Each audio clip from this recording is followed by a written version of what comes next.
Okay, so Bez Hashem, we're going to start. We're on Daf Ayin Gimel, Amud Aleph 73a1. And we're starting a new Mishnah here in Masechah Sanhedrin in the 8th parak, the parak of Ben Sarah Moro. And we started parak Ben Sarah Moro about a 13-year-old boy, and he is committing gluttony, and he's stealing. And so we theoretically would kill him before he goes down this path and becomes more evil, and we kill him while he's still tzaddik. And then from there, we went to the Mishnayot of the person who is tunneling into someone's house, and you're allowed to kill him because we assume that he's going to kill you. So the Mishnah now continues with other cases of where you're allowed to kill someone in advance. In advance means before he actually commits the crime, outside of the Beit Din. So not as a judicial process, but as a way to prevent a crime. Ve'eluhein shematzilin otan benafshan. These are those you save them by killing them. Right? That's the way Rashi, the Rambam, that we're saving the person who's committing the sin from committing the sin. Or you can learn it that we're saving the victim from the outcome of that crime. Whichever way, and some Mepharshim say you have to actually learn it both ways. Some cases it's going to be you're saving the sinner from the sin. In some cases you're saving the victim from the crime. What are the cases? Harodev achar chavero lehargo. If you see someone pursuing someone to kill them, you see Tony running after Jack. Tony has a gun. Tony says, "I'm killing Jack." Right, so you know the one pursuing the other. You're allowed to kill Tony. Anyone from Kleisel can kill him because we have to prevent a murder. Another case, achar hazachar, or if a man is running to violate and sodomize a man. So a man is running after a man to sodomize him, which is an isser, right? Doraita, under the penalty of mita, or if not enough witnesses or warning, karet. So ve'achar hazachar. You see someone running after to sodomize someone, you're allowed to kill him before he does that sin. Ve'achar hanara ha'me'orasa. As well as if a person is pursuing a betrothed na'ara between 12 and 12 and a half, and she's engaged to be married, na'ara ha'me'orasa, and he goes to violate her, and you see it, you're allowed to kill him to prevent the attack on this woman, on this girl. Now, if you take a look at the art scroll, note number 2, he writes over here, if in the first paragraph of note number 2, however, we also kill a man who's pursuing any erva, a woman forbidden to him on pain of karet or mitam, to prevent him from violating her. Our Mishnah chooses specific examples of sodomy and adultery with the betrothed nara because the Torah alludes to these two cases more directly. The Gemara will explain that. So it's not just these two cases, but it's any erva that if the man was with, any erva the man was with would lead to karet or mita betin. You're allowed to kill him before he commits that crime. Okay. In the second paragraph of that note number 2, when one is trying to kill someone, that's when you can kill him beforehand. And when one wants to force someone to commit a severe sexual crime that will debase and humiliate the victim, right? Those are the cases that you're allowed to kill the person before committing that crime. So now says the Gemara, Aval harodev, to the Mishnah, Aval harodev acher behema. But if someone is running after behema, he wants to sodomize the behema, he wants to have intercourse with the behema, we do not kill him. Because, yes, it is karet and mita, but it doesn't debase the victim. The animal is not getting debased and humiliated. V'mechal is Shabbos. So too, if someone is about to be mechal Shabbat, don't kill him just before he's mechal Shabbat. Okay, it's not one of those sins. It's not affecting another person, so to speak, right? It's not like you're killing someone or attacking them. The over was kachavim, and so too someone who is about to do avodah zarah and masilin oltan ben avshan. We do not save them from sinning at the cost of their lives. So we don't kill them, even though someone served with a someone chal Shabbat, someone is his punishment would be mitah if you have the witnesses and the warning and everything. Still, you cannot kill him beforehand. You cannot kill him outside of the judicial process. Okay, so within the judicial process, you have to go with the witnesses and everything like that. Outside the judicial process, outside of the court, it's only if you're going to prevent someone's death or prevent a severe sexual crime that debases and humiliates the victim. Okay, so now, very nice Mishnah. The Gemara always wants to know where in the Torah are you getting this? Where is the pasuk in the Torah that shows us this din, this halacha?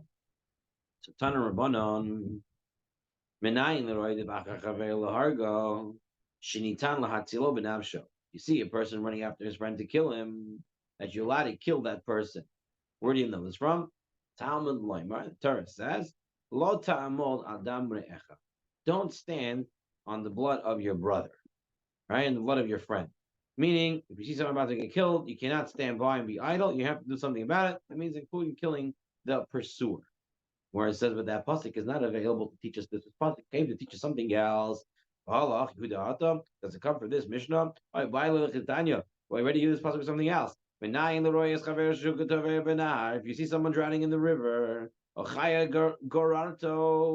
if an animal is ravaging, he's eating up the fellow, or listin boin olav, or bandits are coming to attack him, that a Jew who sees this has a responsibility to save him. How do you know this? Don't stand on the blood of your friend. So there, that pasuk is to tell us that if someone's in danger, we have to save him. Right? Doesn't say, it's not telling us that you can kill somebody in order to save them. It says you have to save them. So it's already used to tell me about the river. Tell me about the you can't kill the river, right? So it's to teach us about saving the person. So you're right. This pasuk is about saving a person, not necessarily that you're allowed to kill the rodeh. So how do you know you're allowed to kill to save? So we're going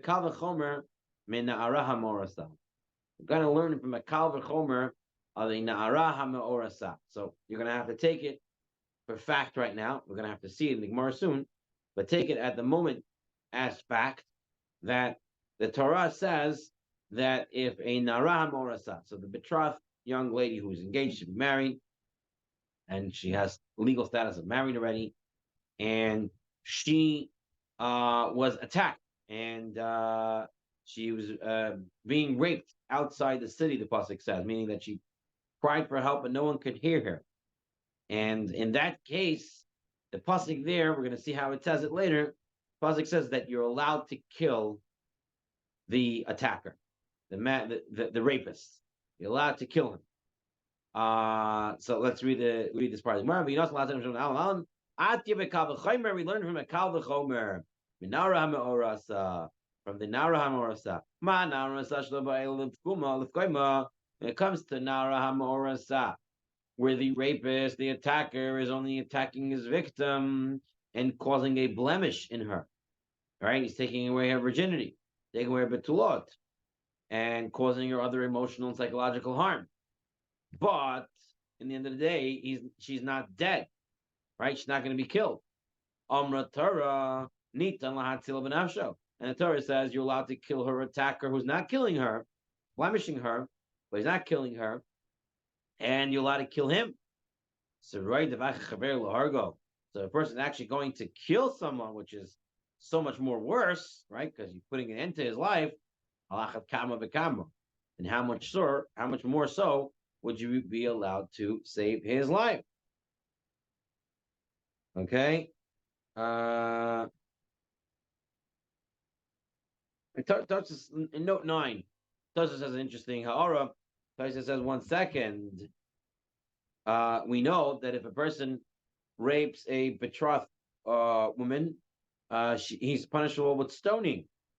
Whereas killing somebody, you only get punished with the sword, which is a lesser punishment. So how is this a kal v'chomer? So Tosfos says it's not nothing to do with the punishment, It rather has to do with the harm inflicted on the victim. And therefore, since on the betuah, this naram or asa, the harm is a blemish and not a end of life, whereas here is the end of life. So the kavachomer stands. So if you kill in order to save the girl from the rapist, then definitely you can kill in order to save a to save a victim of a murder from the murderer. Gemara's next question, as we move to 7382, but do we punish based on kal v'chomers? Meaning, what does that mean? We have this din. It comes up a lot of times in the Shas. We say, Ein oinshim min hadin. We don't punish based on a kal v'chomer. The question is now for us to understand, why is that? Why is it that we don't punish based on a kal v'chomer? So Rashi here alludes to it in the Rashi Hekeshahu. Rashi says, and I think note 11 also here. Rashi seems to advance the following explanation as to why Hekesh is a valid source for meting out a capital punishment, even though Kal v'chomer is not. Note 10. Here, okay, for Kal v'chomer is based on human reason, which is inherently fallible, right? Our reasoning is not divine reasoning. So even though we're building a Kal v'chomer and logically it makes sense, but since human logic is faulty from the start, therefore you may not rely upon it to impose capital or even corporal punishment, no matter how correct the argument seems. That's why ain't hadin, because it's based on human logic. So where are you learning it from then? Right? You want to learn it from a kal v'chomer from Naram or Asa, but now where are you learning it? So the very Rabbi Tana, Hekeshahu, it's a Hekesh. And that's our immediate note 11. Rashi says a Hekesh, like Xer Shava, is passed down from tradition. So it has like a Torah source. And therefore you're allowed to use it for capital punishment. What is the Hekesh?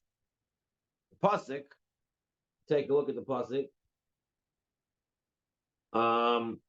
Take a look at the Pasuk, Bet, in the Torah or Shalom, or in note 12. It says, don't do anything to the girl. There is no chet mavet. She didn't do any sin that causes death. Just like a man who rises upon another man, and kills him, nefesh, kills his nefesh, meaning she got attacked, and she called out for help. Nobody came, and because she was in the field, and she doesn't get punished because it's like someone would be. She's a victim. Just like a murderer's victim is a victim, not his fault. So to here. So what is it telling us? We don't learn anything from this. Why? We know for sure it's not the girl's fault. You already told us. She didn't do anything wrong. So why would it say it's like a murderer getting like a victim of a murder getting murdered? Why have to mention that? You thought it was coming to teach. No, it's actually coming to you thought it was coming to teach us something. Actually, it's coming to teach the other way. It's telling us to compare the Nara Hamorasa to the Rotseach. We're going to see soon that there's a pasuk that makes it clear that Nara Morasa, you're allowed to save her even by killing the perpetrator. You got to kill the assailant. So af rotzeach nitan lahatzilo. So now that it compares the rotzeach to that, it's teaching us that the rotzeach also can be killed in order to save the victim of a murder. So it's a hekesh. Now this is all based on the understanding that the Narama or Asa, you're allowed to save her by killing the attacker. But where do we get this from? We've been saying it as a fact. Now we have to prove it. Narama or Asa, gufa menalan. How do you know the Narama or Asa that you're allowed to kill her attacker? It's like the teaching of Rabbi Ishmael. The Tana of Rabbi Ishmael. Ve'en moshi Allah. Oh, it says that nobody was there to hear her. Right? Look at the pasuk in Gimel, or they haven't brought. Yeah, Note 16, Kibasad matzah. She was found in the field, and she cried out, Ve'ain Moshi Allah, and no one was able to save her. Tanya Yishmael, Ve'ain Moshi Allah, no one able to save her. Hayesh Moshi Allah, but if there was someone to save her, B'chol Davar Sheyachal Hoshia, he would be able to save her in any way possible, including killing her attacker. So there is the pasuk that teaches us what? That you're allowed to kill the attacker, allowed to kill the rapist who wants to attack this woman. Okay. Gufa. Minayin leroya eschaveru shetovea b'nahar. Okay, you brought me this pasuk that said, remember, like tamal adam re'echa. So, minayin leroya eschaveru shetovea b'nahar. If you see your friend drowning in the river, or chaya gororto, or if an animal is consuming him, or listin boinalov, or bandits are coming towards him, that you have to try to save him. Talmud loymar, because the pasuk says, loy tamal adam re'echa. Don't stand on the blood of your fellow. But do you really learn it from there? I thought we learned it from a different pasuk. What's the pasuk? The pasuk about Hashavas Aveda, returning a lost item. The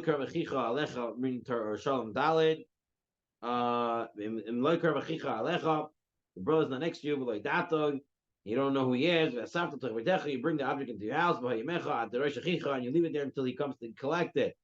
V'hashevato lo, and you will return it to him.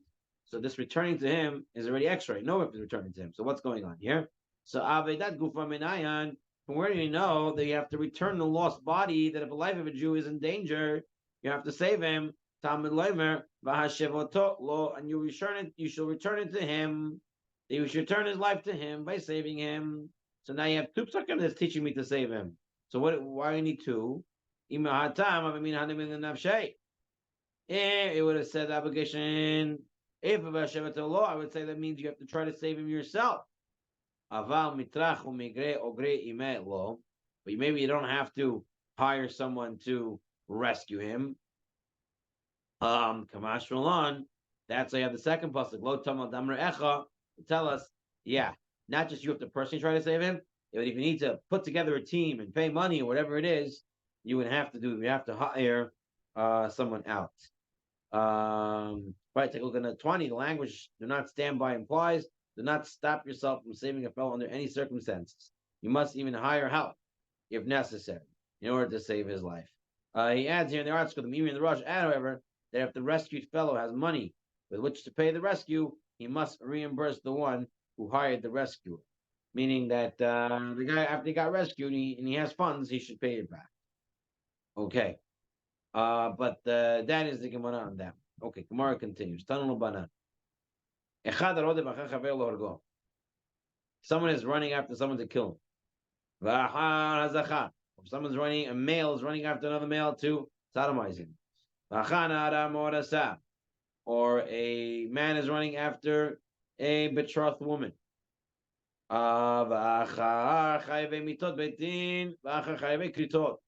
he's running after an erva that is chayev karet or chayev mita. Right?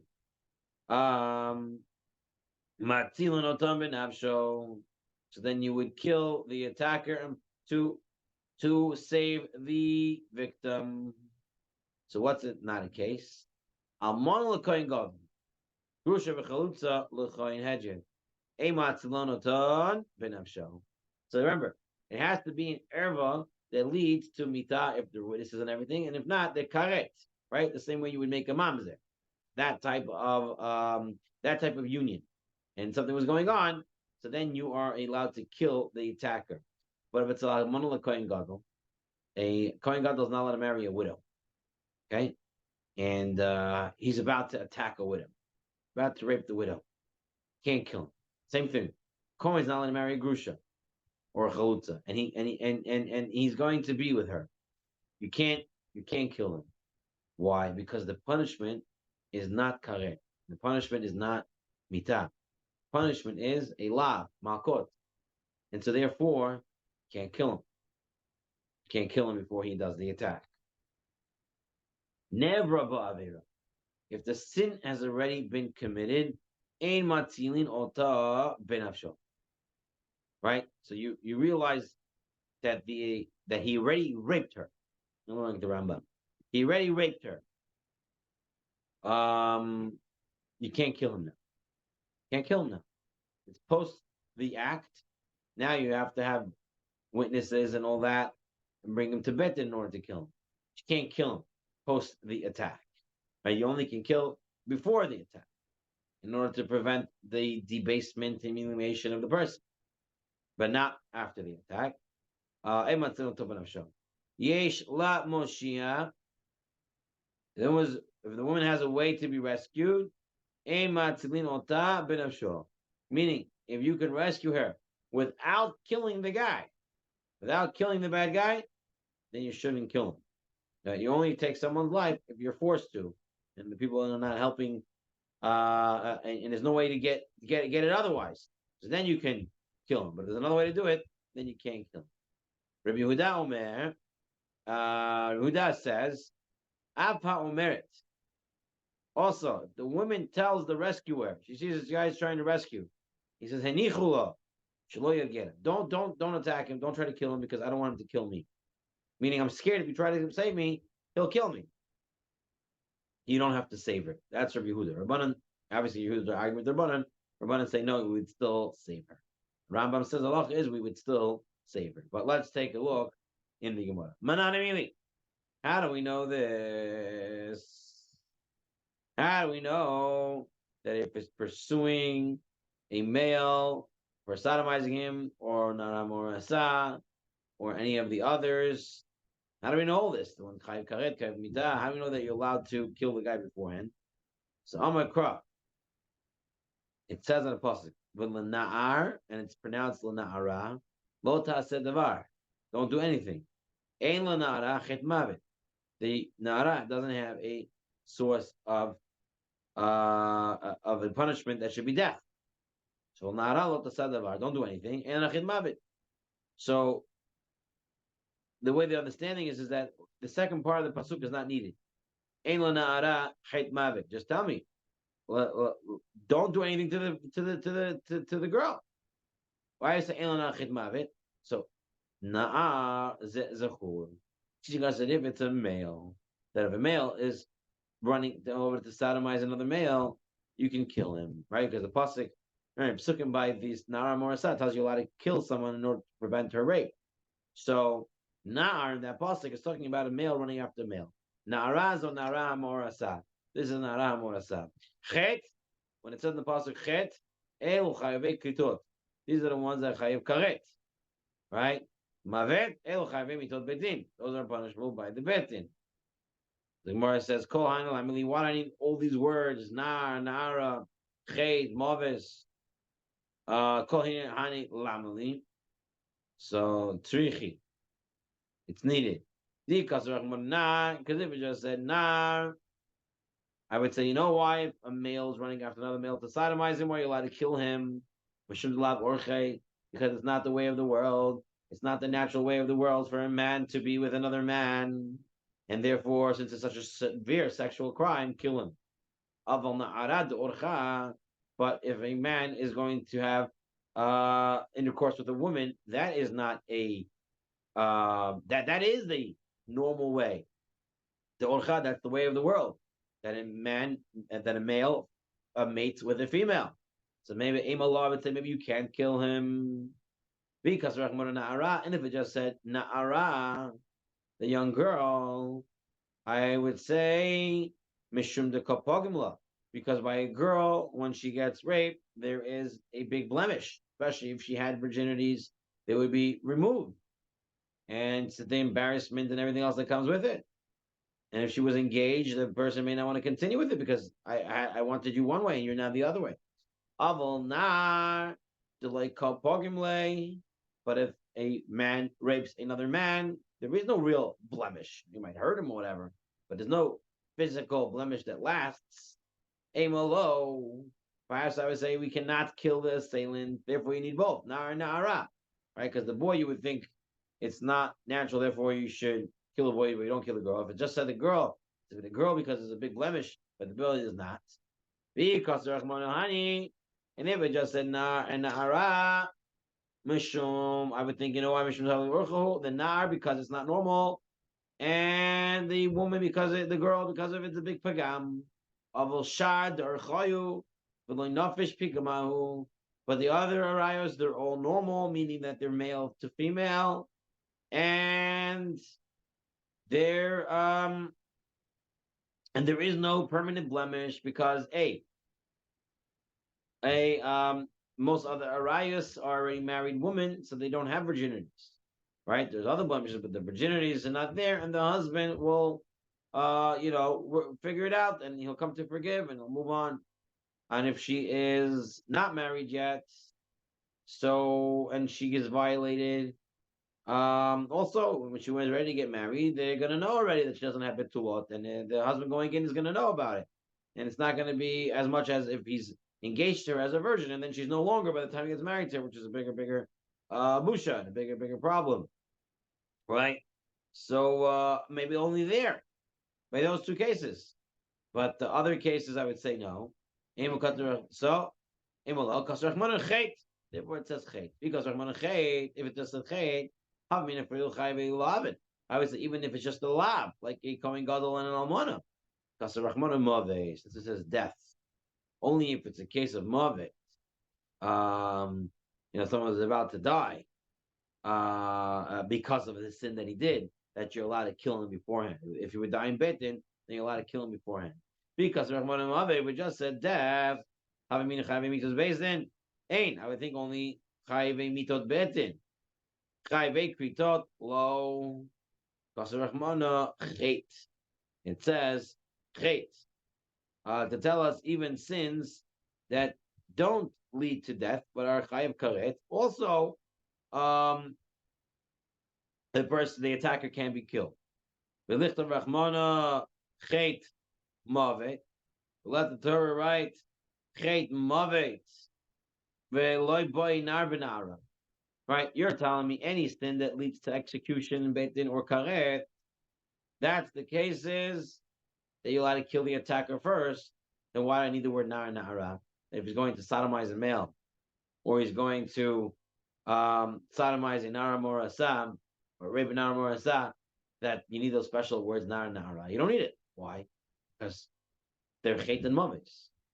That if you had the warnings and everything, you get killed for it. If you didn't, you get karet.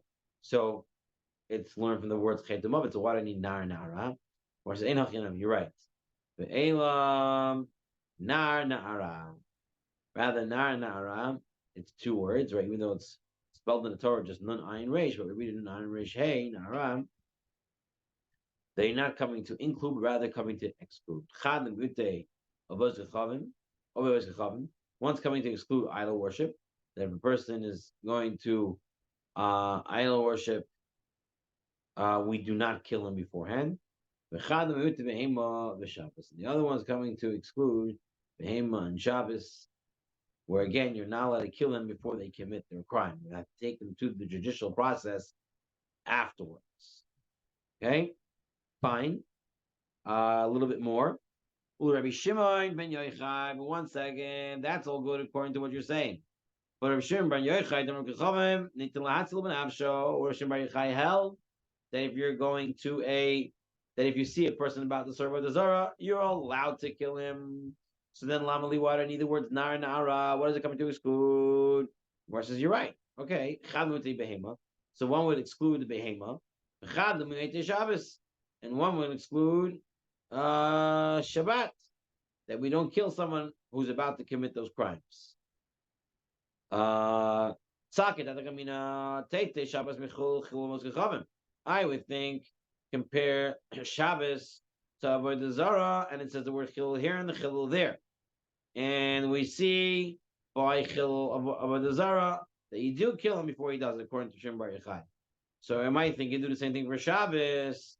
They tell us no. The word nar and nara tell us no. Shabbos is not included. Rabbi Shimon, but according to Rabbi Elazar Shimon, that what the Amar Mechalas Shabbos Nitul Hatzel Nafsho, who says not just Avodah Zarah, that you're allowed to kill the guy before he does the sin. But even if he's about to desecrate Shabbat, you're allowed to kill him. The Shabbat because it said the word chilul was and it says chilul by Shabbat, and we see by Shabbat over there they by Shabbat it says the word chilul. When Chacham says chilul, and therefore you would kill both of them before they do it. So why does it say nar nara? The rest is behema. One of them is to come to exclude the behema. That if the guy went to sodomize an animal, we do not kill him in advance. Be'idach, the other one says, I did the Chat Rahman Tav Nami Na'ara. And the truth is, you don't need it to say Na'ar. It already says Na'ara. We can just learn from one. We don't have to learn from two. We don't need two exclusions. One exclusion more than enough. Okay. And halacha, we saw that there are three exclusions, like the Mishnah brought down. We do not kill someone from Michal Shabbos beforehand. We do not kill someone who's about to commit sodomy with an animal, or someone about to do it with. Okay. One last piece. Okay.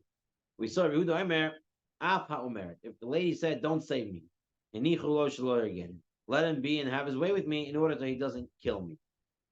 And the Rabbanan seemed to argue with that. The Rabbanan said, no, you have to still try to save her and kill the attacker. The Micah Mefligi, what are they arguing? They're arguing, why was the Rishus given to anyone to kill the attacker? Amarava, b'mafkedes al pigma. The reason why we're allowed to kill the attacker who was about to rape his victim is because we're worried about the dishonor and the blemish is going to be put onto the woman. But she allows herself to be violated so that we will not kill her. Right? So if she is doing it willingly, then you can't kill her because she's doing it willingly. Rabbanan Savre Afkima Kafid Rachmana. The rabbis maintain that Hashem is concerned about the victim being blemished. And as long as the victim feels blemished, so then you can save her. So too here. By this case, she doesn't want to be raped, but she's saying, don't stop him because I don't want him to kill me. So she doesn't want to be raped. So that's enough of a reason to save. That's the Rabbanan. Verb Yehuda. Why does the Torah say you allowed to kill him? Because we're worried that she's going to let herself be killed. Meaning she showed tzniut, that she sees she's about to be attacked, she's going to let herself be killed rather than submit to the attack. And in order to not to let herself kill herself, we kill the attacker. But here, she's obviously not going to kill herself. She already said, let him have his way with me, and this way I won't die. So she's not ready to give up her life. So she's not ready to give her life, therefore you cannot save her by killing the attacker. That's a Rehuda. Amar Papa Labayim. Al Manu the Kohen Gadol Nami Kaipakim. So you're talking about that if she's getting embarrassed, that's the reason why you're allowed to save her. That if an almana is being attacked by a Kohen Gadol, she's also being embarrassed.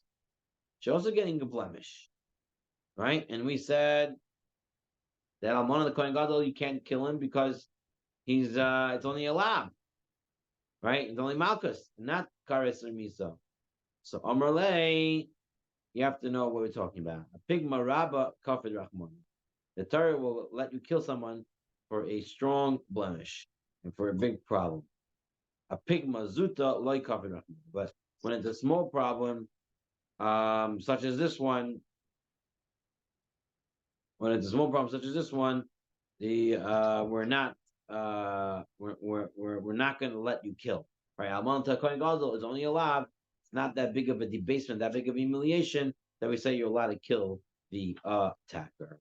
Okay, so we're up to 73b3, and this will be for today. If there are any questions, we'll take it at this time. Halacha. On which point?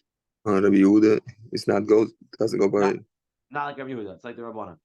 Halacha is like the Rabbanan, that if a woman is being attacked and she says, "Don't save me because I don't want him to kill me," we don't have to listen to her. We still go ahead and we save her. I can read that to you from the Rambam. If a man was pursuing a woman who is forbidden to him, and others are pursuing him in order to save her. And she says, "Let the rapist be, so he does not kill me." They should not listen to her. Rather, she is saved even at the cost of the rapist's life. The Rambam paskins like the Rabbanon against the Yachid and Rabbi. Okay, everyone good? Yeah, one more thing. Nara and Morasa. What does that mean exactly again? Na'ara Morasa was a special case. Doesn't happen What? today because Rape? we do chuppah and kiddushin at the same time. Na'ara Morasa is literally translates to a na'ara, a young girl between 12 and 12 and a half. That's Morasa, that she has the erusin, kiddushin done. Right? The ring was given to her, but no chuppah. In Talmudical times, it was a whole year between the kiddushin and the chuppah. Now, she has special legal status. She's considered married legally, but she's not allowed to be with her husband. Now, if she was raped during that time, there's a special din that the rapist, and if she did it willingly, they would both get skila. So that's where the terminology comes, Morasa? Morasa is lashon of erusin, Okay. of engagement. Nara Morasa, the young girl who is betrothed to her intended. Okay? Thank you. All right. Shavua Tov. Todah Rabbi Kulam.